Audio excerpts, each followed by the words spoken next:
A very good day to my lecturer, and hello everyone who is watching this video, and welcome to today's presentation on my CIM project. My name is Pravin, son of Seekar, and my matrix ID is TA21071. So today we specifically focusing on the design of an ASRS system and an additional conveyor station for labeling. Before we proceed discussing about the slide presentations, we go a quick recap. Our project actually aims to design a unit load ASRS for work in process storage in factory using analogy. So today I will be explaining in detail of the ASRS design and its integration that I have made based on the calculations.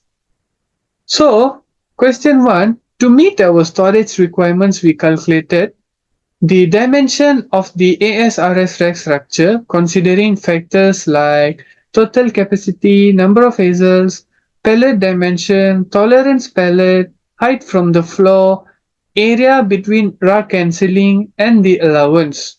So, these all are important factors to consider when we build the ASRS system in the analogy. First, the total capacity, which is 1000 loads, and then number of hazels, 2 hazels, and then pallet dimension as stated here, and then the tolerance pallet as stated here. And then the important thing is height from the floor must be less than 15 meter, while the area between rack and ceiling must be either 20 cm or lower than that. Because stated in the question, it must have at least 20 cm. So when we building the ASRS system, the area between rack and ceiling either can be 20 cm or lower than that, can be lower than that. And then the allowance is 20%. And then for the question that they ask, finding height, width and length, this is the formula. And then for the total storage capacity, including the 20% allowance, number of pallets per hazel, allowance value, I have interpreted it in a table. So first one, the total storage capacity including 20% allowance will be 1200 pallets. And then number of pallets per hazel is 600 pallets per hazel. And then 300 pallets per row if we divide it by 2. So it states that a pallet rack can actually fit 300 pallet loads. So when we have 4 pallet racks, it can fit 1200 pallet loads. If we see the hazel, one hazel can fit 600 pallet loads. And then allowance value, it is 14.3 meter, and then actual height 14.3 meter, actual length 10.2 meter, actual width 3.06 meter. So all these are important to extract directly when we proceed doing the analogy. So we should follow this actual height, width and length when we doing the analogy. So this dimension actually ensure efficient storage and comply with local building regulations. And then proceeding to the next question, question 2a. If the requirement is that the ASRS must have a throughput rate of 13 storage and retrieval transaction per hour during periods of peak activity, will the ASRS satisfy these requirements? So, moving on the operational aspect, we set a throughput requirement of 13 storage and retrieval transaction per hour during peak periods, and let's see how well ASRS system meets this demand when we calculate. First, finding the TCS, which is equals to 6.367 minutes per cycle, which is also important to add when we're doing the analogic ASRS system. And then 10.75 minutes per cycle. And then RCS equals to 3.505 cycle per hour. And then the important thing is the RT is equals to 21.03 transaction per hour.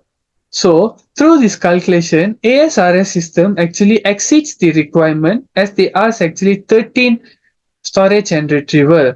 So it will be managing an impressive 21.03 storage and retrieval transaction per hour. This is actually when we proceed doing the CNC1 and CNC2. So the process to complete the CNC from CNC1 to CNC2, which is drilling and milling. So is it feasible to complete the 21.03 transaction in an hour? So when we proceed doing the upcoming question, based on this 21.03 transaction per hour, we must construct the toolpath stimulation. As the next part, question 2C, stimulating the process and ensure that the conveyor system in 3D could meet the throughput from ASRS. So we open the analogic file. So overall, this is the ASRS system with its integration that I have made. So all the distance, all the length and everything has been used based on the data that given in the question and also based on the calculation. As you can see, this is the pallet racks and this one is the conveyor and this is where the CNC machine where it carry out the process of 21 transaction per hour, and then here is the truck and here's the forklift takes out the pellets, and then to see whether we followed the calculation or not based on the provided data from the question and calculation, I'm going to show the example.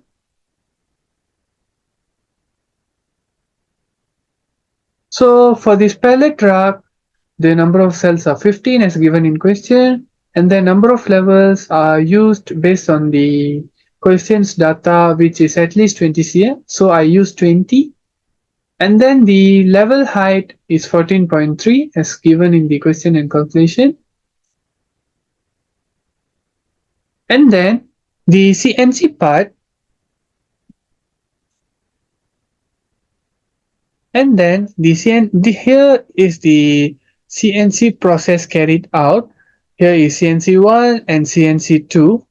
So here it meets the requirement that it can get done the 2 CNC progress for 21 transaction per hour. So now we stimulate the file.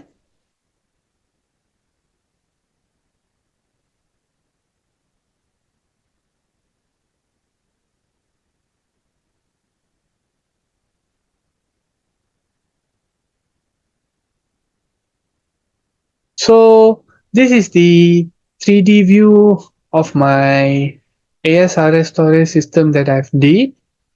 So for per row, it can fit for per pallet truck, it actually can fit 300 pallets. So as we have 4, as I've stated before, so total are 300 multiple with 4, where it can fit 1200 pallet loads. So this is the CNC machine. So based on this, we can know that I have successfully built the ASRS storage system with its integration. So the system actually operates cohesively, meeting the production needs based on calculation that I've calculated and also based on the given data from question. The integration of conveyor system actually adds an extra layer of efficiency to the manufacturing process as well.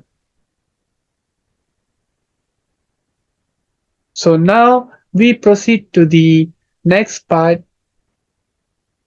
As the next part, the question 3, we were required to do a model which can perform the toolpath simulation of milling and drilling.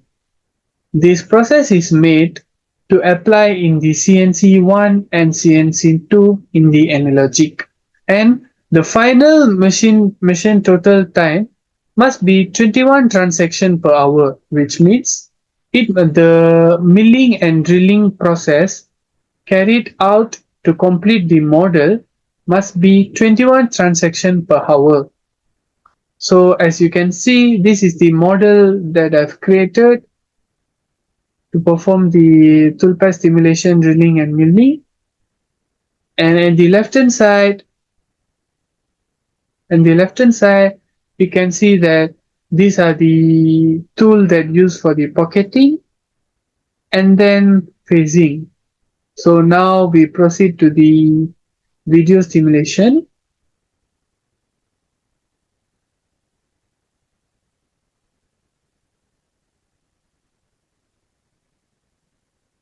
So before proceeding, this is the stop, and we play the toolpath animation. It started with milling process.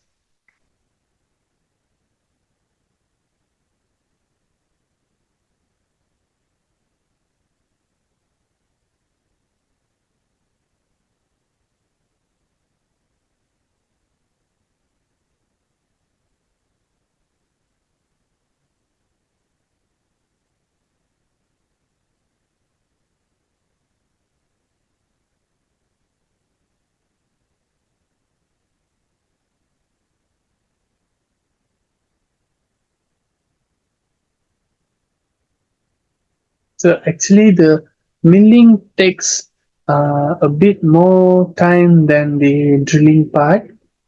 So at last, this is the drill part. So this is the finished product model of the milling and drilling. So the machining total time must be able to complete 21 transactions per hour. Now I going to show you the calculation.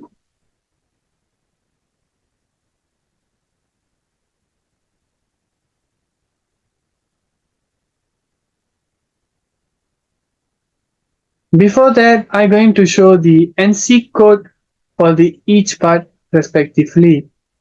This is the NC code of the phasing, and this is for the circle pocket, and then this is for the rib cut, and then this is for the inner cut, and this is for the outer cut.